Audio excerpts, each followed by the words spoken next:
não pode se negar a vir conosco na luta contra a reforma da Previdência e a reforma trabalhista. As demais centrais também não, e mesmo a direção da CUT, vocês sabem, vacila diante do combate pelo Fora Temer. Até o momento tem se mantido numa posição positiva. Mas a posição dos revolucionários é a posição que interessa às massas, ou seja, a de que as direções realizem a unidade, nessa altura, não apenas contra as reformas, mas para tirar do meio o principal obstáculo, né, na luta contra as reformas, que é o governo Temer. Portanto, a questão da Frente Única está colocada hoje. As posições mais consequentes do movimento sindical, no movimento operário, na luta política, devem se impor respondendo àquilo que as massas querem, a realização da unidade, da sua unidade, na base das palavras de ordem principais, daquelas capazes de tirar do caminho os obstáculos às suas reivindicações. Isso nos permitirá, companheiros, que as posições mais combativas, mais consequentes e revolucionárias escalem, né, tomem um espaço muito maior do que tomam hoje no movimento operário. Os próprios congressos do PT, que acabaram de acontecer nos estados, e espero que se reproduza no Congresso Nacional, mostraram, nesse momento, o espaço que existe para aqueles que dão voz dentro do PT à luta contra as reformas, à luta pelo Fora Temer. Então, essa é uma questão que eu gostaria de levantar, de destacar como uma questão importante, a tática política de Frente Única nesse momento. E a outra, encerro com isso, é o problema, e talvez o principal ensinamento. O historiador que eu citei disse que a Revolução Russa não foi inventada por Lenin, nem pelo Partido Bolchevique. A Revolução Russa foi uma ação das massas.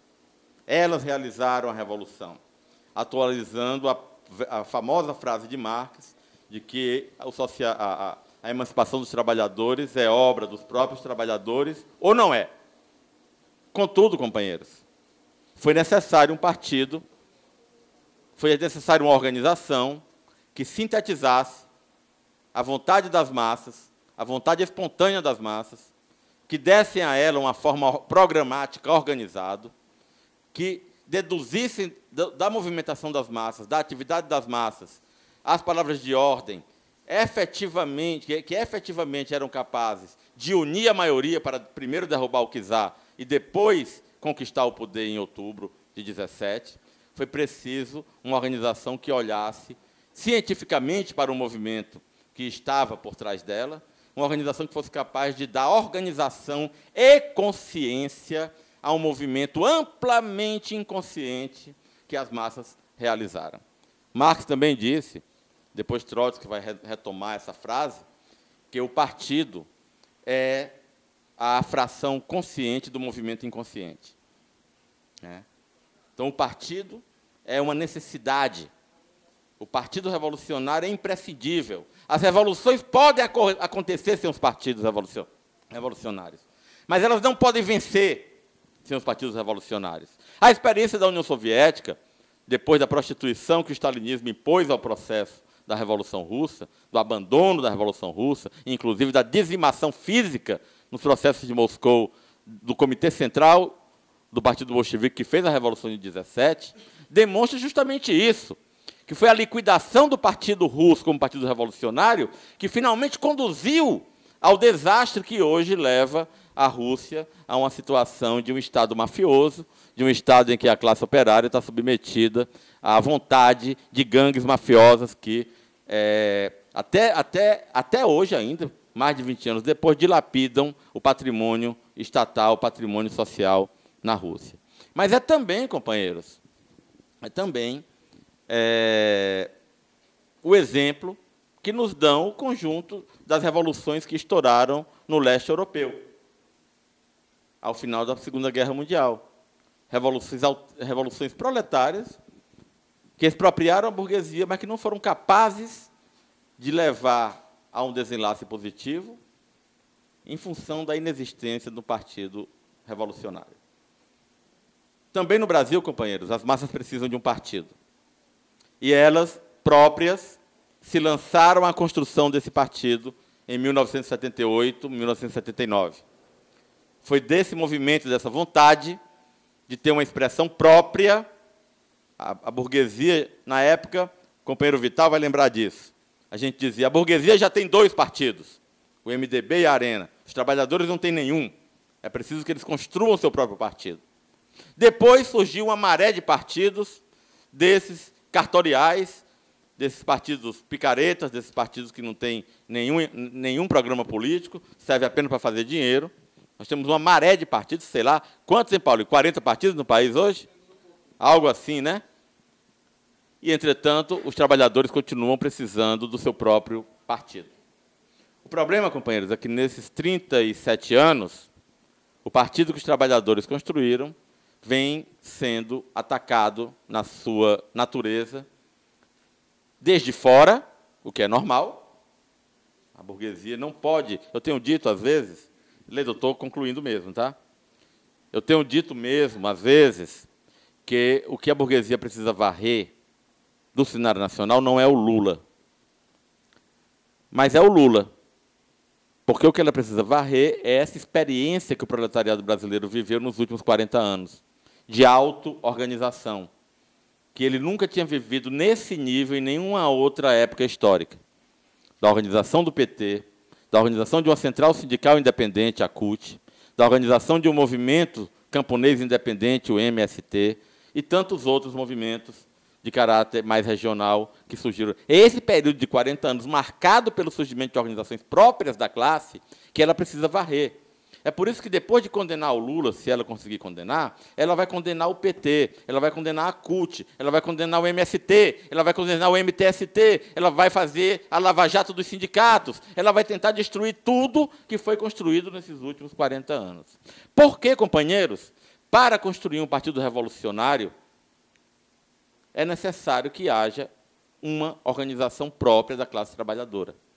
O caldo de cultura onde se constrói o Partido Revolucionário é o campo das organizações próprias, independentes da classe trabalhadora.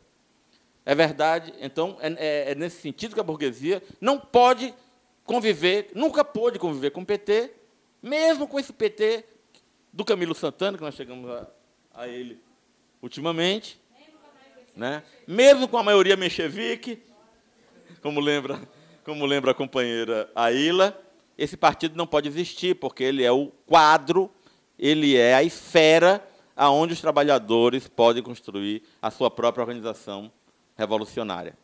Mas também, companheiros, as pressões da burguesia se expressam dentro do PT.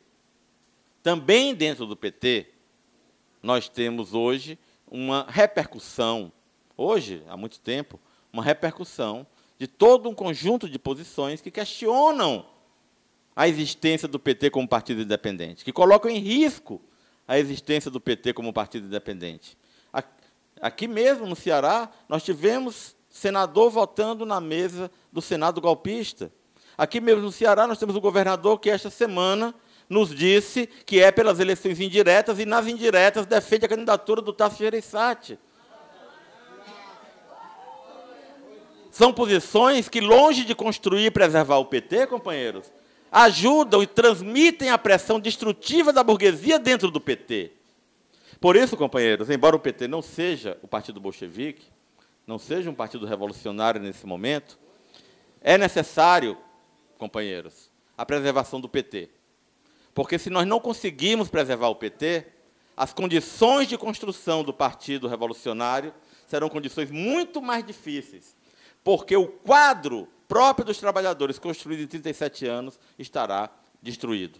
A burguesia tem uma aguda consciência disso.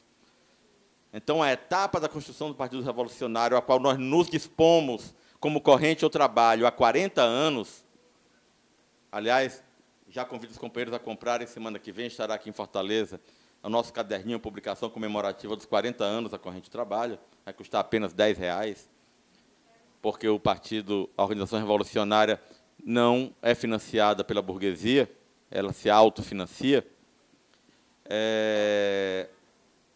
O nosso combate pelo Partido Revolucionário é um combate que nós temos hoje uma consciência muito clara disso, uma certeza muito clara disso. É um combate que precisa da existência de um quadro organizado da classe, ainda que esse quadro não seja o próprio Partido Revolucionário. É preciso a existência do PT, da CUT, do MST, das organizações próprias da classe trabalhadora, como caldo de cultura onde se constrói o Partido Revolucionário. Então, a defesa do PT é a defesa da construção, é um aspecto, uma dimensão da defesa da construção do Partido Revolucionário no Brasil. Mais do que isso, companheiros. O quadro que eu coloquei no início mostra que a degradação do capitalismo não é um fenômeno nacional. Muito pelo contrário, é um fenômeno internacional que hoje se expressa até mesmo ali nos exemplos de sucesso do capitalismo, particularmente os Estados Unidos e os países da Europa Ocidental. Mas, até lá, a mão da miséria que o capitalismo faz pairar sobre as nações se faz sentir. Nesse sentido, companheiros, o combate que nós travamos por construir um partido revolucionário no Brasil é parte integrante, companheiros, do combate que nós travamos para construir uma internacional revolucionária, no quadro do Acordo Internacional dos Trabalhadores, que reúne companheiros, organizações, grupos e tendências de várias origens, que têm em comum o combate em cima de tarefas práticas para retomar um movimento no campo da independência, no campo da independência de classe e no campo da luta de classe, o Acordo Internacional dos Trabalhadores, dentro do qual nós, particularmente, apresentamos francamente, com liberdade de fazê-lo, com respeito a todas as posições, mas, francamente, sem esconder as nossas posições, Acordo Internacional dos Trabalhadores, no qual nós apresentamos o programa da Quarta Internacional, um combate para construir em comum a organização internacional, no interior do qual nós defendemos, apresentamos aos companheiros, às organizações, o programa da Quarta Internacional, que nós consideramos um programa provado pela história da luta de classe no último século. Da mesma maneira que o combate em comum no PT, e no PT o combate em comum no Diálogo e Ação Petista, e no PT intervindo junto com companheiros de outras correntes, como os companheiros da articulação de esquerda que estão aqui, e no quadro dos organismos do PT, como no seio do Núcleo 13, com toda a lealdade possível, mas sem nunca nos negar a colocar quais são as posições que nós consideramos necessárias para a construção de uma saída revolucionária no Brasil. Por isso, combatemos em comum com todos os companheiros, consideramos esse combate fundamental, mas, ao mesmo tempo, oferecemos aos companheiros, inclusive aos que estão aqui, a perspectiva da militância na Quarta Internacional, a perspectiva da adesão à corrente do trabalho, a perspectiva da adesão ao programa de transição, ao programa da Quarta Internacional. Então, companheiros, esse é uma pequena exposição dos elementos que eu considero atuais, necessários e práticos, advindos da nossa reflexão sobre a Revolução Russa. Muito obrigado.